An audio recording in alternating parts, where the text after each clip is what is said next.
Olá, boa noite. Olá, tudo bem, Babi? Tudo bem? Estou na cadeira aqui, tudo bom, graças a Deus. Quero te agradecer primeiramente por aceitar o convite. Eu sei que o teu tempo é super corrido também, mas eu acho que é muito importante a gente ter aí essa conversa, porque tem muita gente que é tua fã também, assim como eu, e a gente precisa, principalmente nós, o meu público, como eu te falei, que é mais estudante ainda, a gente precisa muito de mentores, de pessoas assim para seguir como exemplo, né? Obrigado, eu que agradeço, fico muito honrado com o convite. É um prazer participar e ajudar os seus seguidores, é um assunto muito legal. Eu que agradeço. Bom, o que eu separei pra gente?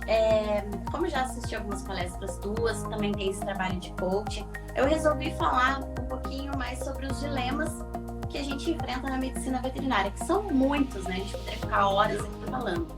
Mas eu escolhi alguns deles. E o primeiro que eu queria conversar contigo, que para mim é o principal, é a questão da perda do nosso paciente. Por exemplo, eu quero seguir a cardio, eu quero trabalhar com paciente geriatra, a gente sabe que tem muitas doenças que a gente não vai conseguir curar os animais, que a gente só vai dar uma melhor qualidade de vida, mas vai chegar a hora que o nosso paciente vai partir e como que a gente faz para lidar com essa situação?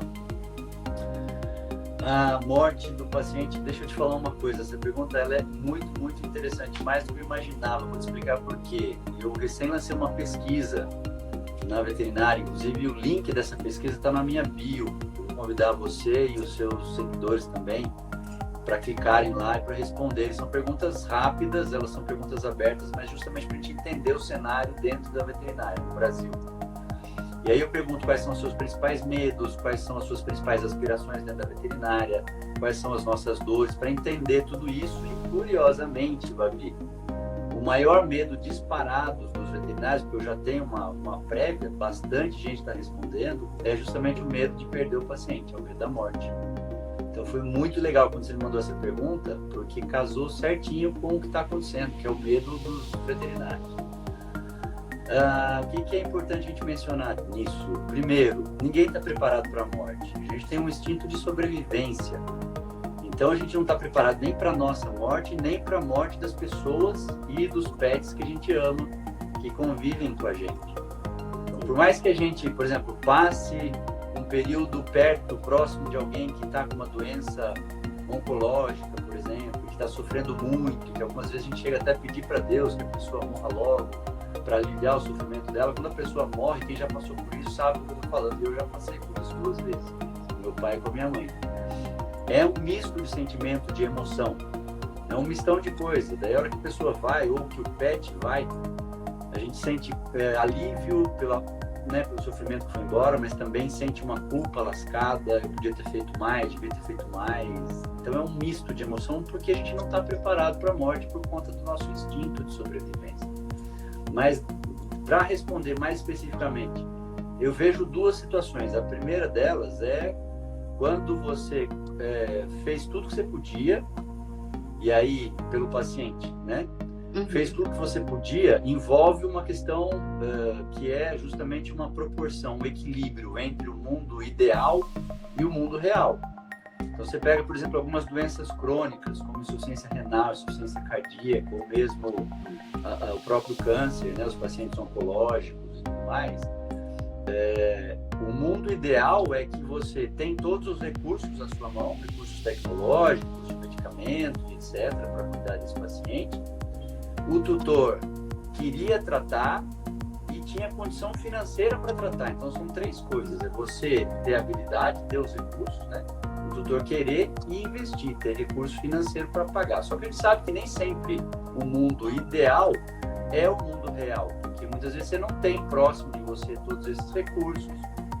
Muitas vezes você tem, mas o tutor não está disposto a pagar, ou ele não tem condição financeira para pagar. Então, o primeiro cenário é que você fez tudo que podia, e aí eu só quero fazer um parêntese muito importante para a gente ponderar e refletir na nossa classe, que infelizmente até hoje a gente vê colegas que não oferecem muitas vezes o recurso, ou porque não tem na clínica dele, dentro da estrutura dele, ele não quer indicar um outro por medo de perder o cliente, isso é muito, muito grave, ou porque ele julga que o tutor não tem condição financeira ou não vai querer pagar, ele simplesmente nem fala que existe o recurso. Então, a nossa obrigação é falar, ó, existe essa e essa alternativa, existe um exame de tomografia, de ressonância, que só tem em São Paulo, que só tem em tal lugar, não interessa, a sua obrigação é dar essa opção para o tutor.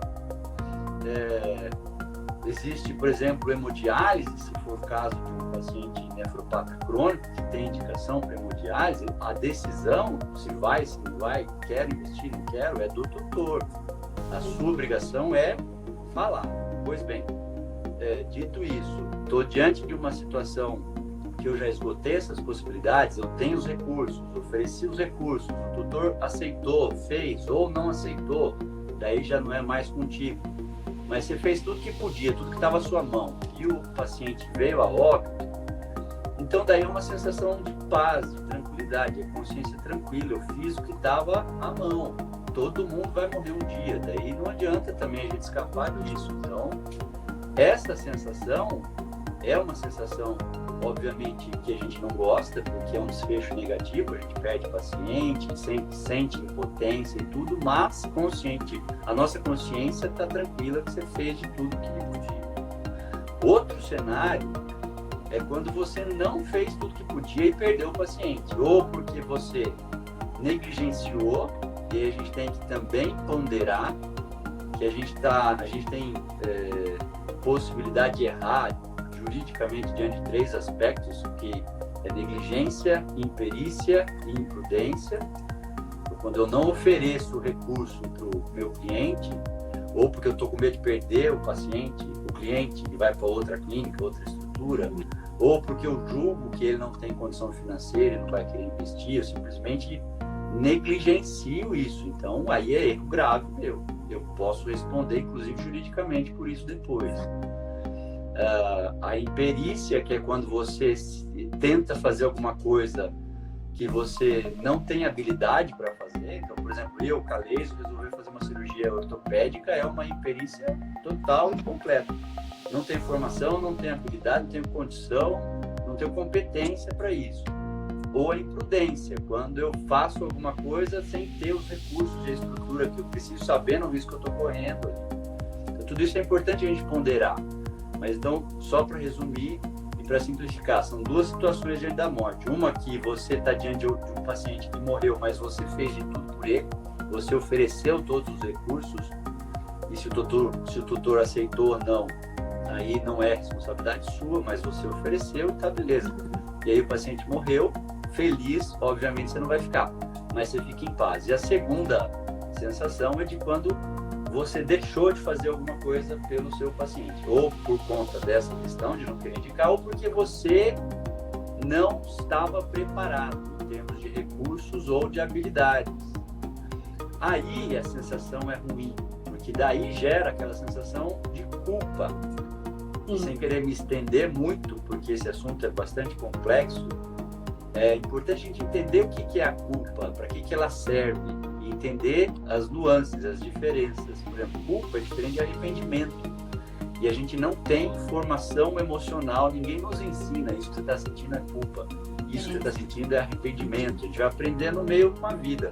Agora, com essa educação, essa orientação emocional, com toda a instrução que a gente tem, eu, por exemplo, ensino para minha filha, porque é importantíssimo você conseguir diferenciar uma coisa da outra. Quer ver um exemplo prático do dia a dia? Você chegou em casa cansado, deixou sua roupa no meio do quarto, dormiu e largou o sapato lá. De madrugada você levanta, vai ao banheiro, tudo escuro, meio dormindo, com sono. Você tropeça no seu sapato, aquilo gera arrependimento. Puta, eu devia ter guardado, eu devia ter feito, agora estou aqui com uma bolha no pé, com o pé machucado. Outra situação, do mesmo jeito você largou sua roupa lá, e teu filho pequeno de madrugada levantou e tropeçou no teu sapato, aí é culpa. Então, para simplificar, a culpa é quando você faz alguma coisa que prejudicou, faz ou deixa de fazer, quando prejudica um terceiro, uma outra pessoa. Arrependimento quando prejudica você mesmo. Então, quando você deixa de fazer o máximo para o teu paciente e ele morre, o normal é que você sinta culpa. Quem não sente culpa nessa situação, aí pode procurar psiquiatra, porque isso é traço de psicopatia. A ausência de culpa é uma das das questões do psicopata.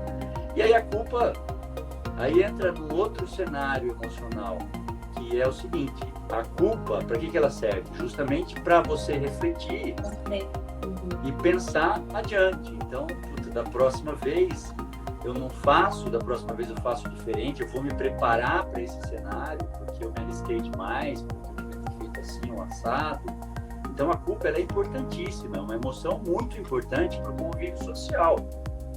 Eu tenho que sentir essa dor, esse amargor daquela sensação de puta, eu prejudiquei alguém a ponto do animal morrer, né, nesse exemplo específico. Só que ela tem que ficar ativa na tua cabeça, na tua mente, por um tempo. Sim. Porque se você fica estimulando demais a culpa, e daí entra na questão de personalidade, na questão de criação, de genética, de uma série de outras coisas que não dá tempo de mencionar, que muita gente daí fica alimentando essa culpa por muito tempo. O que isso leva? Primeiro, você nunca consegue se preparar de novo para um atendimento semelhante àquele. Você não vai ter paz mais para atender uma coisa parecida com aquela. Então a culpa deixou de ser benéfica e ela se tornou maléfica. E aí entra a questão da autossabotagem. A culpa é a matéria-prima da autossabotagem. Então, quando a gente fica alimentando muito culpa, eu sou culpado, não devia ter feito aquilo, devia ter feito diferente, mas o erro foi meu, eu sou isso, eu sou aquilo, eu sou um nó cego, Isso vai para o teu subconsciente e fica na tua memória emocional de uma forma tão grande e perigosa que você começa a trabalhar sem perceber para o seu fracasso. Você começa a enrolar, você começa a não fazer as coisas direito para alimentar aquela sensação, porque a lógica é assim: o indivíduo que é culpado, ele tem que ser punido, ele não pode ser perdoado, ele não pode ter sucesso na vida. Então, as pessoas que alimentam muito a culpa e não entendem esse processo de que ela é importante para um cenário que, tá bom, eu errei agora, mas eu não tenho mais nada para fazer. Não adianta eu ficar preso ao passado. Eu tenho que entender, então coloca, escreve, desenha o que aconteceu, o que você podia ter feito diferente, ter feito a mais ou a menos, para que da próxima vez não aconteça esse desfecho.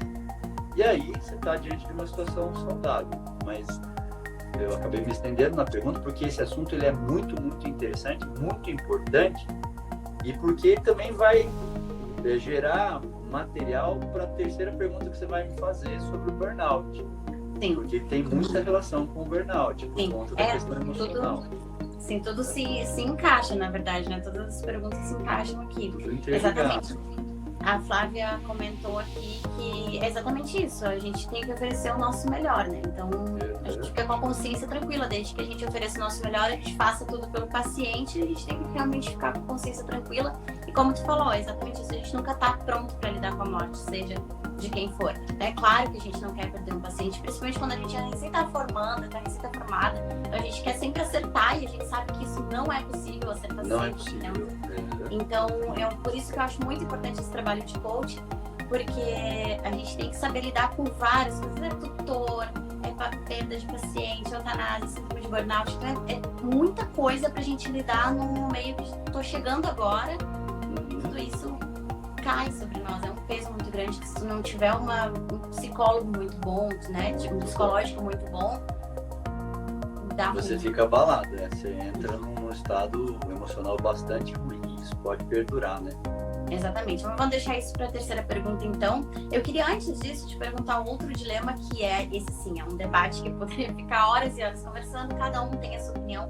A ideia não é dizer o que é certo ou errado, mas de uma maneira geral, mesmo para quem é contra, por exemplo, eu vou te falar, eutanásia. Eu vejo, isso pode mudar, a minha posição pode mudar quando eu estiver formada, mas eu não sou contra, eu apenas não quero fazer a eutanásia.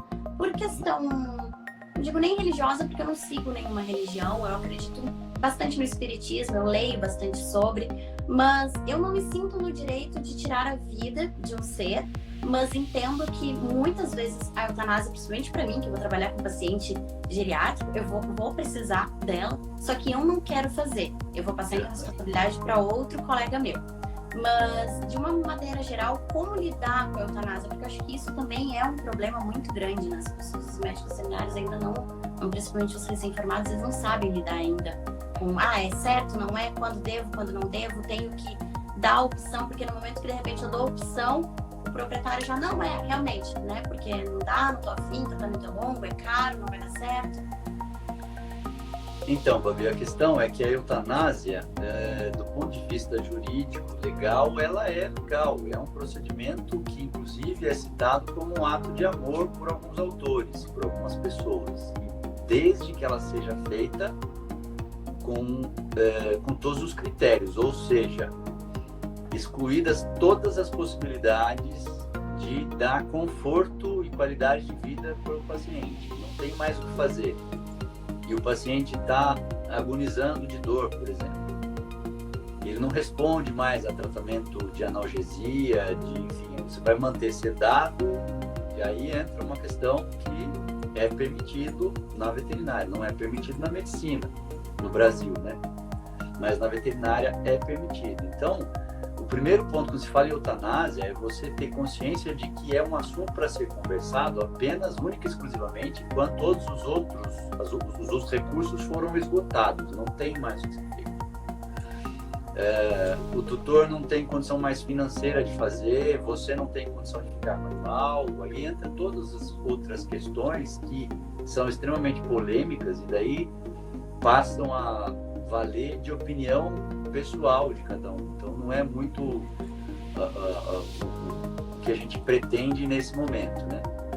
O que a gente pretende é falar que é um ato que tem que ser para ser conversado quando não tem mais outra conversa, então tem que tomar um pouco de cuidado, porque tem muito tutor que chega pedindo eutanásia porque ele não quer o trabalho. Então, eu moro no Vale do Paraíba, no interior próximo a São Paulo, 70 quilômetros de São Paulo, capital, e tem um grupo aqui de WhatsApp, um dos grupos dos quais eu faço parte, e estava tendo essa questão. A colega colocou uma foto de um paciente que estava recém-operado de um tumor de pele e necrosou o tratamento lá, enfim, e os tutores queriam eutanasiar. E aí ela pedindo, eu não tenho condição de ficar com o paciente, é provável que ele procure outras clínicas, então, por favor, não faça, porque e aí, obviamente, todo mundo se mobilizou, e claro, quem vai fazer. Então tem que tomar cuidado com isso, porque às vezes o tutor pede, daí é uma questão de consciência sua também. Se fazer porque o tutor está pedindo, não é correto. A eutanásia é uma decisão em conjunta, a partir de quando? De quando não tem mais recurso e quando o tutor também aceita isso. E aí algumas outras questões logísticas e jurídicas importantes para serem comentadas, até do ponto de vista de comunicação. Vai fazer a eutanásia, não se esqueça de colocar um termo de consentimento para o tutor assinar. E não adianta só colocar eutanásia no termo, isso é muito importante para os colegas. Você tem que colocar no termo que ele está assinando. Autorizo o doutor fulano de tal e equipe a realizarem a eutanásia do meu animal. Compreendo que é um ato que vai levar o animal à morte. A orientação jurídica é não colocar nem óbito, nem coloque palavras difíceis. Por quê? Porque a gente também, infelizmente, tem que se precaver das pessoas com más intenções. Então, mais tarde ela se arrepende, ela vai dizer que ela não sabia o que era eutanásia e muitas vezes ela realmente não sabe. Porque o processo emocional está tão grande e o colega, a gente, veterinário, tem costume de falar as coisas de uma forma um pouco mais carinhosa, então a gente usa diminutivo para falar, a gente fala, vamos fazer uma consultinha, uma vacininha, vem cá tio, e vem cá bebê, e não sei o quê. E muitos colegas, eu conheço vários, que ao invés de falar eutanasiar, eles falam colocar para dormir. Seria um termo mais, vamos dizer, mais aceitável. E pode ser que o tutor não entenda esse ato de colocar para dormir como sendo eutanásia. Então essa é uma questão também importante para a gente conversar, porque eu conheço colegas que foram processados simplesmente por conta dessa questão semântica, dessa questão de comunicação que pode levar ao erro, induzir ao erro. Então tomem cuidado com isso. Outra questão importante que eu acho colocar em pauta quando a gente fala de eutanásia, e você já ponderou isso muito bem no início, você não faz. Tem situações que é melhor você não fazer. quais situações são essas? Ou quando você tem um envolvimento emocional muito grande com o paciente ou com o tutor. E a gente sabe que no curso da vida do paciente, que o tutor muitas vezes vem na clínica, ele se apega, ele gosta da gente, vice-versa, ele traz presente, traz bombom, traz isso, traz aquilo, vai criando um vínculo afetivo, emocional muito grande. E aí entra de novo a questão emocional importante.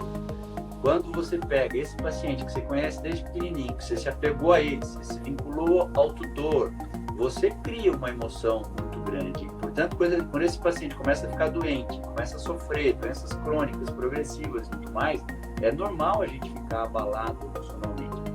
E aí, por conta do entendimento do funcionamento cerebral, toda vez que a gente evoca emoção negativa, o cérebro evoca duas respostas, luta ou fuga. Por quê? Para que você foque naquilo que você está, diante daquilo que você está, para você tomar uma decisão mais rápida e coerente. Então, quando você está envolvido emocionalmente com o paciente, de repente, você não sabe mais o que fazer. Quando você coloca a questão de eutanásia, o tutor, por confiar muito em você, aceita, você pode estar correndo um risco de não ter enxergado outras possibilidades, outras oportunidades. E tem estudos mostrando isso. Teve um estudo muito legal que eu gosto muito de citar. Eles dividiram os voluntários em 2 grupos.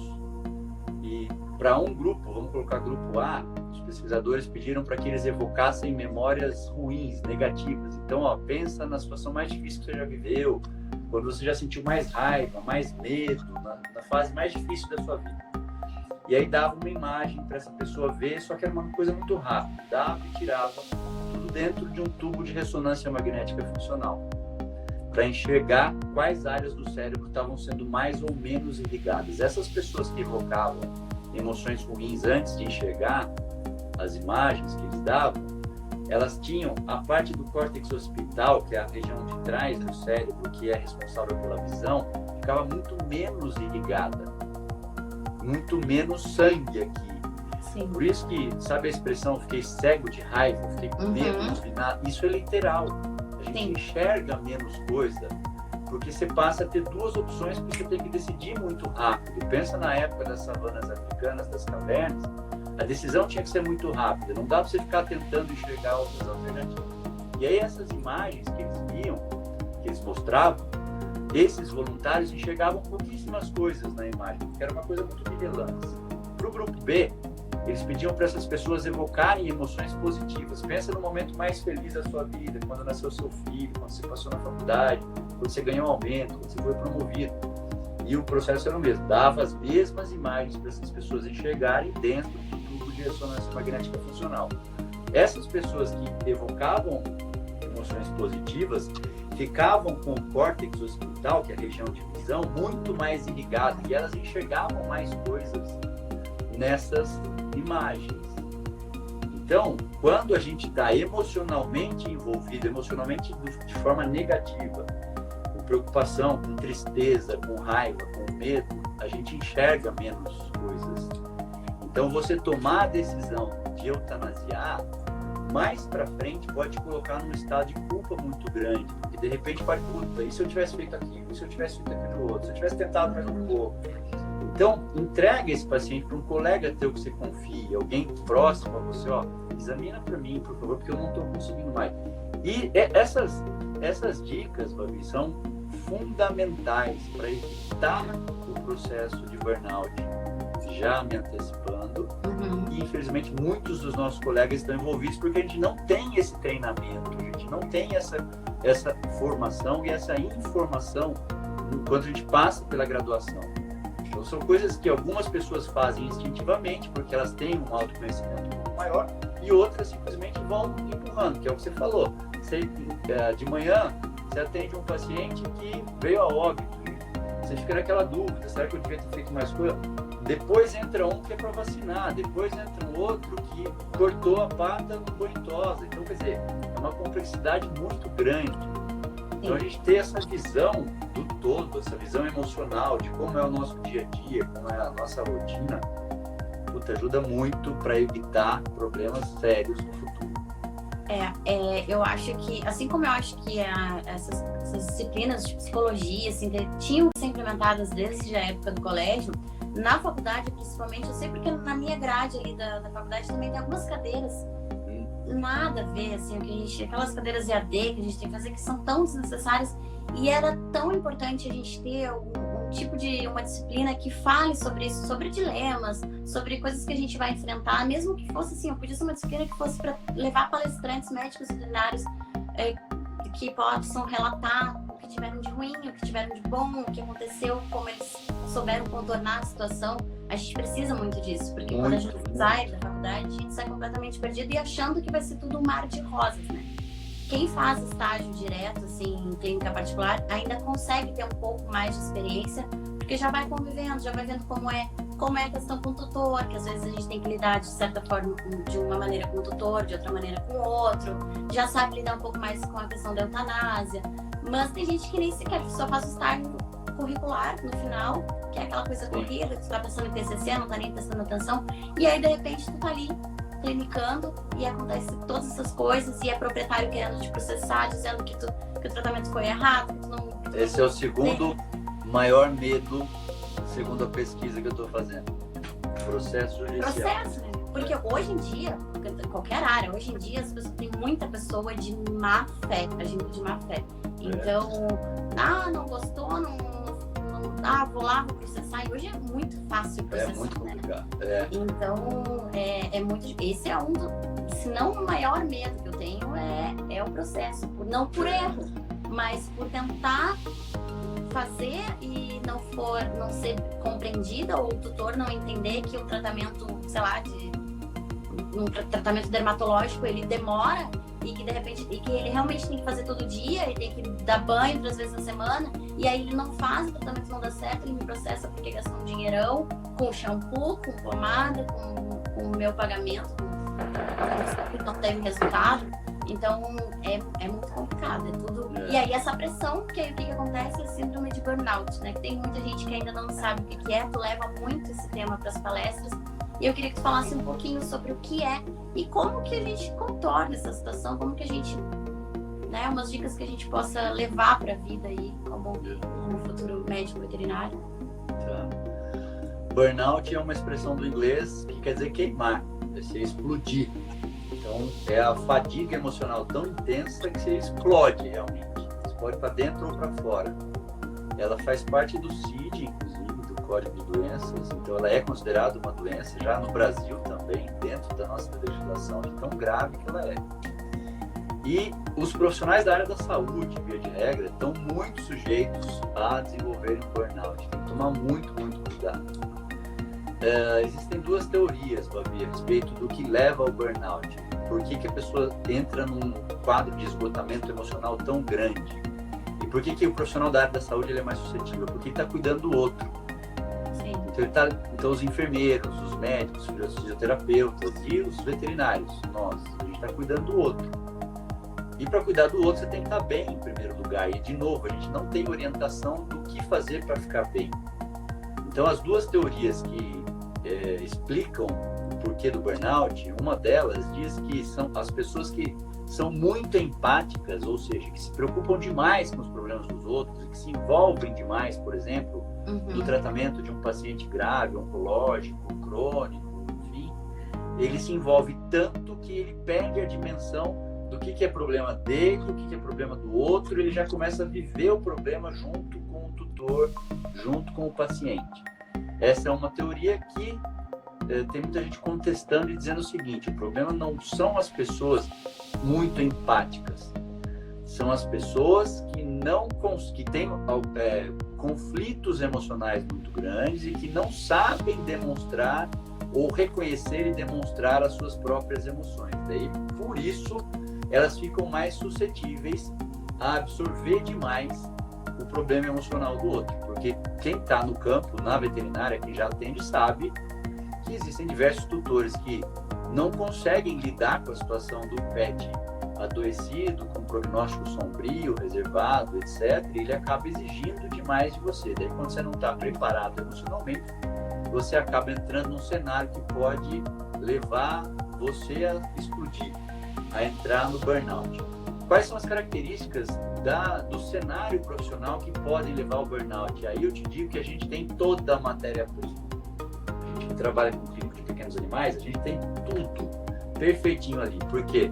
Alta complexidade dos tratamentos. A gente tem que atender a pulga do paciente que está com pulga, saber o que prescrever para o ectoparasita, tem que saber prescrever um vermífugo de qualidade, mas você também tem que saber atender o paciente que chegou de emergência e saber entubar, você tem que saber lidar com um problema oftálmico grave, você tem que saber, e às vezes você não gosta daquela especialidade. Sim. Não tem escapatória, você está lá, se for emergência, você tem que entender e tem que lidar com aquilo.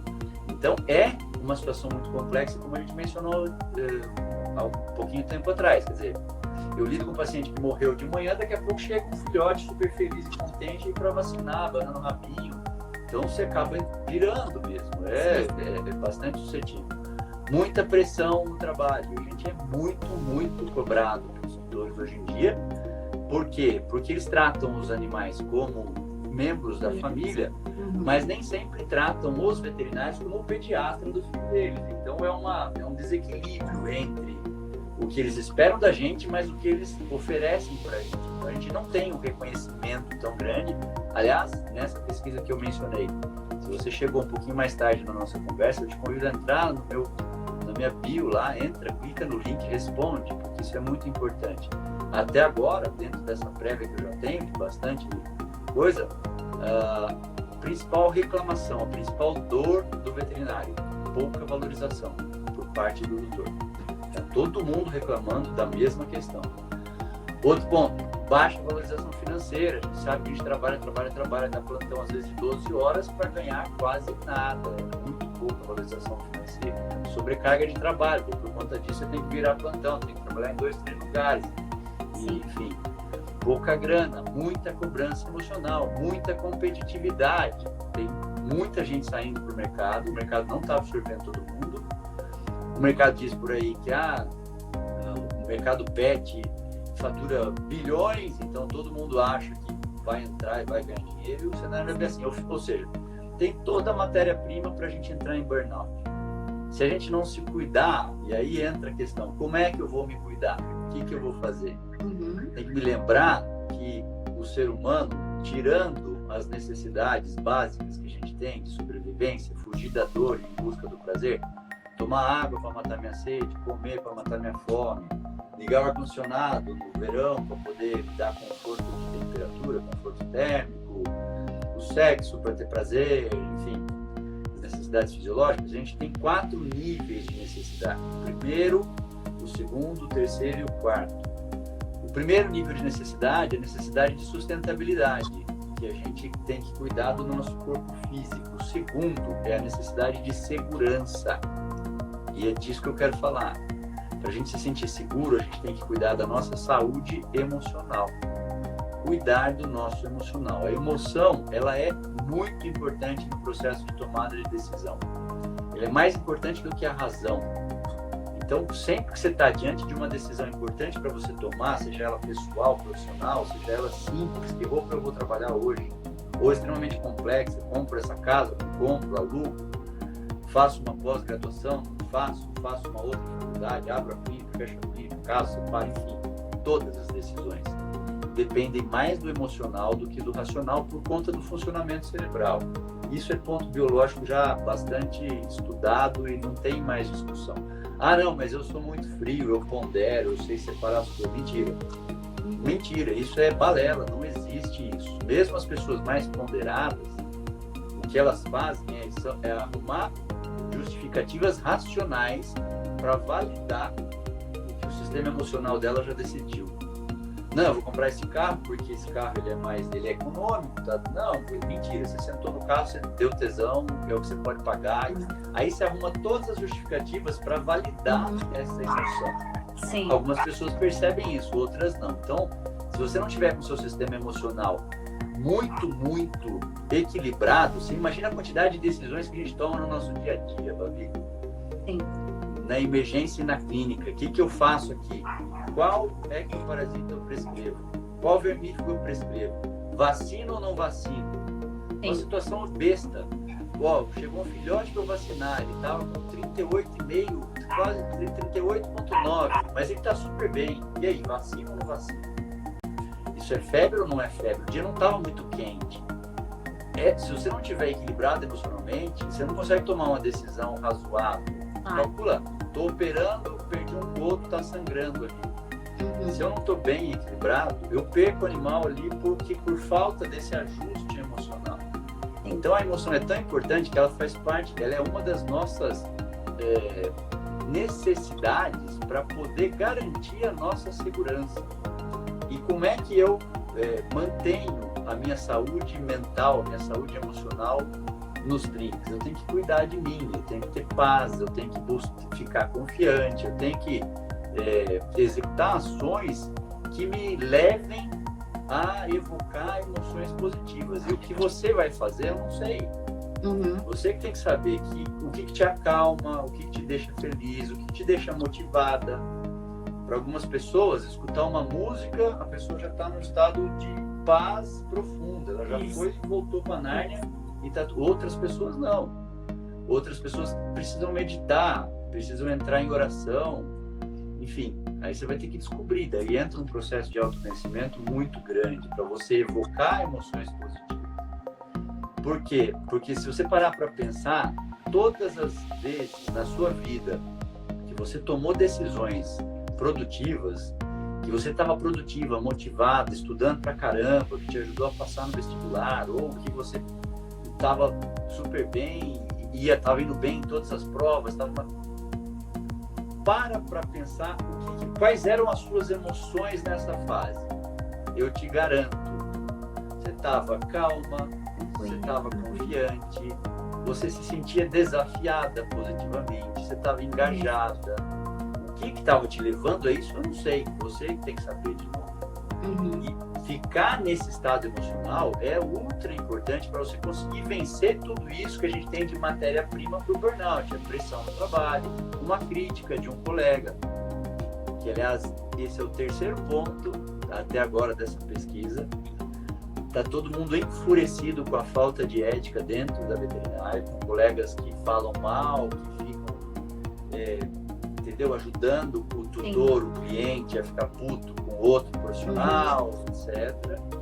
Então, quando você está bem emocionalmente, quando você está em paz, quando você está conseguindo evocar emoções positivas, você lida melhor com crítica, você lida melhor com o conflito de um cliente que está esbravejando na recepção, com um animal que você não está conseguindo resolver o caso dele, e aquilo começa uma cobrança interna dentro de você que leva a ansiedade muito grande de pessoas.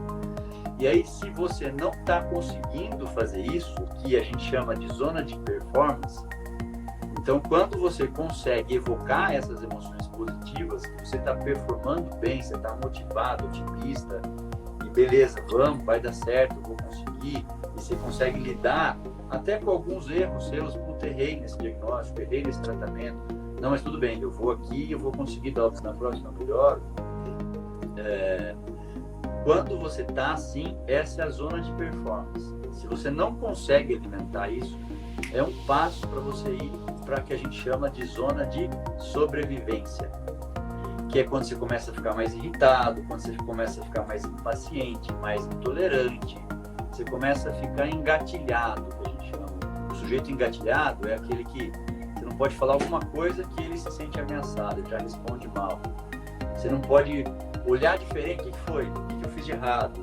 Então você está nessa zona de sobrevivência, que é quando você está ativando o sistema luta ou fuga, e portanto, do ponto de vista biológico, todo mundo sabe o que acontece: secreção de adrenalina, de glicocorticoide, e a sua imunidade começa a baixar, qualquer coisinha você está lá. Para você sair da zona de sobrevivência e ir para outra zona, que é a zona de burnout, é um passo assim, não custa.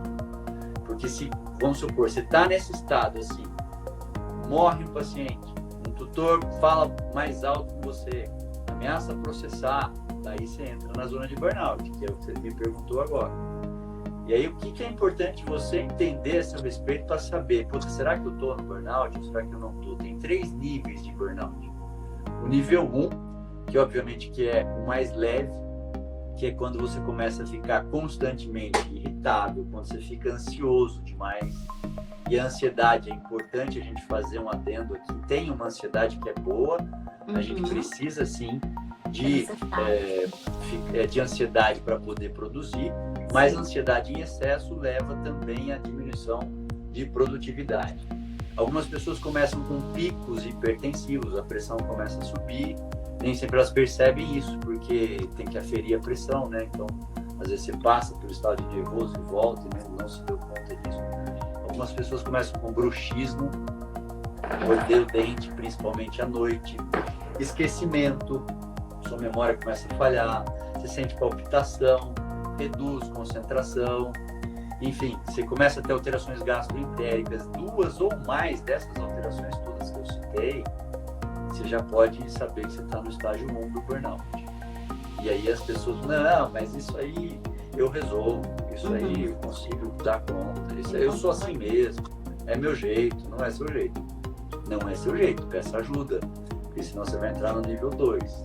Aí você começa a se atrasar para o trabalho, você começa a aumentar o tempo de coffee, aquele tempo de break, vou sair, aí você fica no coffee, você não tem vontade de voltar a fazer o que estava fazendo.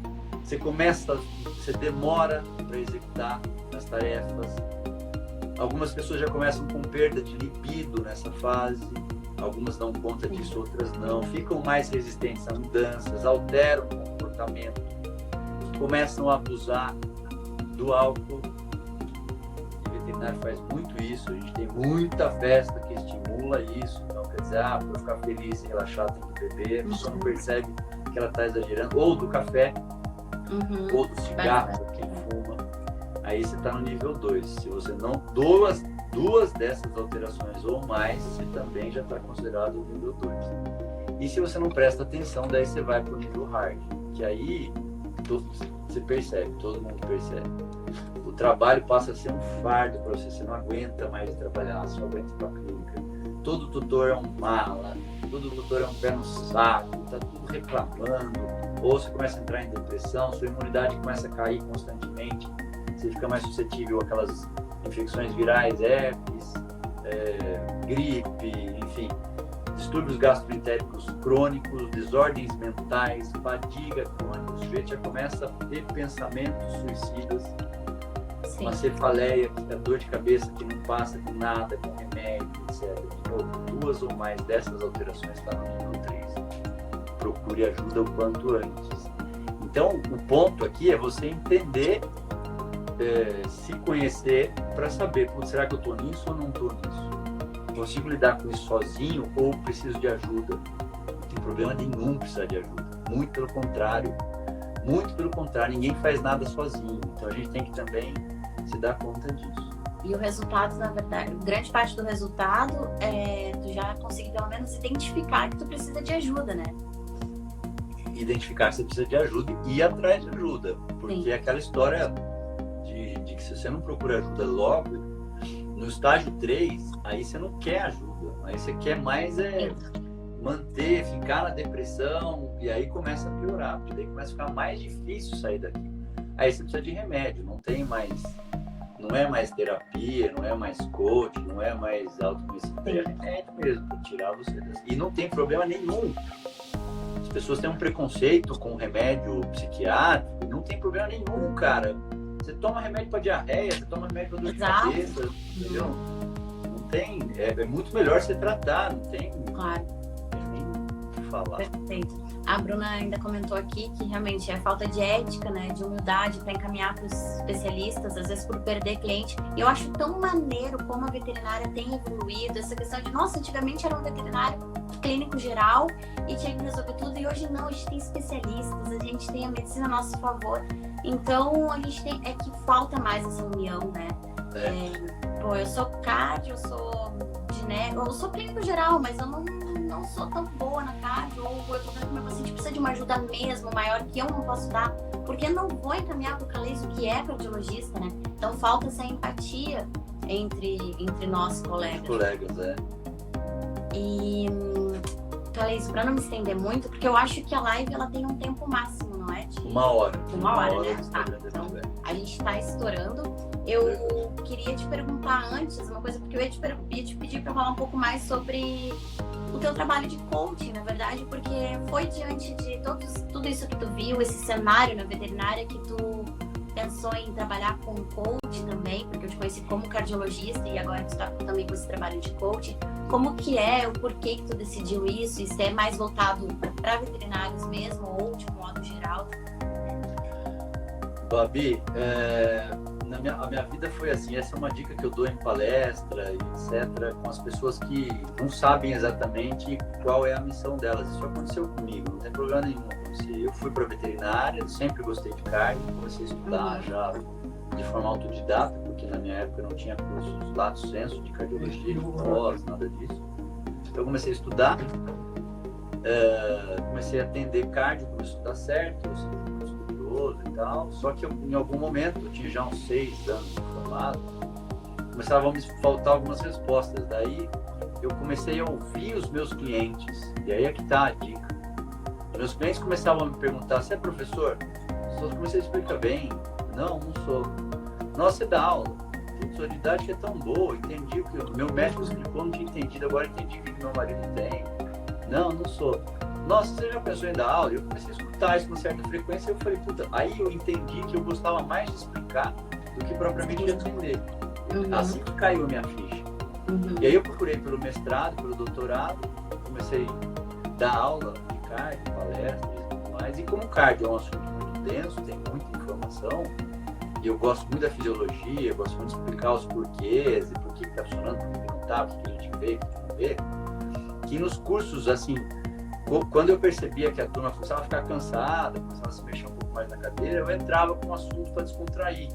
E esse assunto que eu sempre gostei de estudar, que era relacionamento humano, linguagem corporal, como montar uma sala de consulta para agradar o cliente, marketing, esses assuntos de humanas. Eu sempre gostei muito disso, então eu lia muito sobre isso.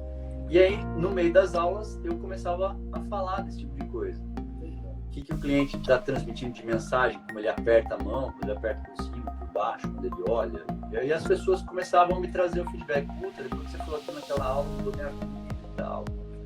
Tem até um colega de Ijuí, que é do interior daí do Rio Grande do Sul. Não sei se é perto de você ou se é longe. É, pertinho. Né? O nome dele é Ortiz. E ele tem um jeito meio grande assim, já é um senhor também.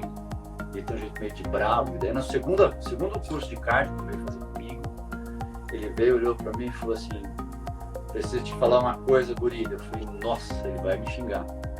Fala, Ortiz. Depois daquele primeiro curso que tu deu aqui, que tu falou todas aquelas coisas, eu reformei toda a minha clínica. Não é que tá bombando agora, tu tinha razão. Eu comecei a ter feedback dessas pessoas. E aí eu falei, puta, esse é um outro sinal que a vida tá me mandando para eu buscar. E aí eu fui buscar a profissionalização. Então, essa é uma dica importante. Se você não sabe, algumas pessoas sabem, eu quero fazer isso, eu quero fazer cirurgia, eu nasci para ser cirurgião. Outras pessoas vão descobrindo, tá tudo bem. Comece a prestar atenção no que as pessoas falam a seu respeito. Sinais. E se você me dá de oportunidade, Babi, eu acho que é muito importante também dar umas dicas assim de como alcançar o sucesso no veterinário. Exato, só avisando o pessoal, te interrompendo, só avisando o pessoal como pode acabar estourando o nosso tempo aqui. Se encerrar a live, eu vou salvar ela aqui e vou iniciar de novo, vou colocar, porque é uma coisa que a gente conversou muito, né? Exatamente sobre isso, que o veterinário ele deve fazer para alcançar o sucesso na profissão. Então, eu acho que são dicas valiosíssimas do Calese. Então, qualquer coisa, se encerrar a live aqui, agora que eu inicio de novo. Prometo ser breve, tem mais uns 7 minutinhos aqui. Tá. Sem dúvida nenhuma, é prestar atenção, porque isso é uma tendência mundial e também dentro da veterinária. É buscar os ensinamentos técnicos, que os gurus do RH estão chamando de hard skills, são as habilidades pesadas. Conhecimento técnico, você tem que saber. Se você quer fazer cirurgia, você tem que fazer um bom curso de cirurgia, você tem que treinar, você tem que saber as técnicas, você tem que saber os riscos, enfim. Se você quer fazer cardio, você tem que fazer um bom curso de cardio, aprender os exames. Especializar na área, né? Esses são os hard skills, são as habilidades técnicas. isso, a veterinária já acordou há algum tempo, Babi. Como eu disse, na minha época não tinha curso de especialização lato sensu. Hoje está bombando e está todo mundo fazendo. Está demorando um pouco para o veterinário acordar e perceber é que só os hard skills, essas habilidades técnicas, não são suficientes para levar ninguém ao sucesso. O grande diferencial hoje são os soft skills, ou as habilidades leves, que tem a ver com o quê? Relacionamento interpessoal, como tratar o cliente, como desenvolver empatia, autoconhecimento, saber seus limites, seus pontos fortes, seus pontos fracos, habilidade social, que envolve liderança, entender como você pode persuadir uma pessoa, porque enquanto você é veterinário, você está atendendo ali, não interessa se você é o dono da clínica, se você é o empregado da clínica, você é o líder ali naquele lugar. Você tem que ler o teu cliente para conseguir ajudar a persuadi-lo de que a sua prescrição é importante, de que o preço que você está cobrando vale a pena, de que é melhor fazer dessa forma. E é por isso que a gente vê muitos profissionais bem formados tecnicamente que não deslancham, enquanto tem outros que tecnicamente não são tão bons, mas eles são mais persuasivos, eles conseguem prestar atenção mais nos tutores, nos outros colegas.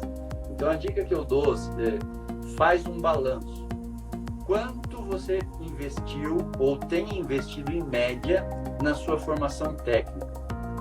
Se você está na graduação, quanto você está gastando por mês de mensalidade para viver, para estudar, para comprar livro e tal?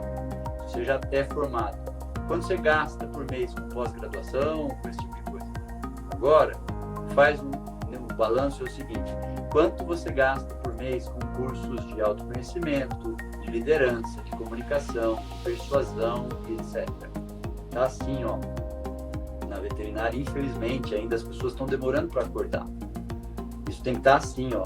Eu tenho que ser tão bom nos soft skills, nas habilidades leves, quanto eu sou nos hard skills, que são as habilidades pesadas. Essa é a minha dica e pode apostar que essa é uma dica de ouro. Perfeito. Essa é uma a gente dica vê nas próprias vagas de emprego, que é crucial, às vezes vem em primeiro lugar. É gostar e saber se relacionar com pessoas, né? Porque exatamente. Hoje o tutor é quem manda, né? Claro que eles têm razão e nem sempre realmente as pessoas sabem lidar com tutores, com as pessoas. Exatamente. Caleison, infelizmente a gente vai ter que encerrar a live, já tá acabando.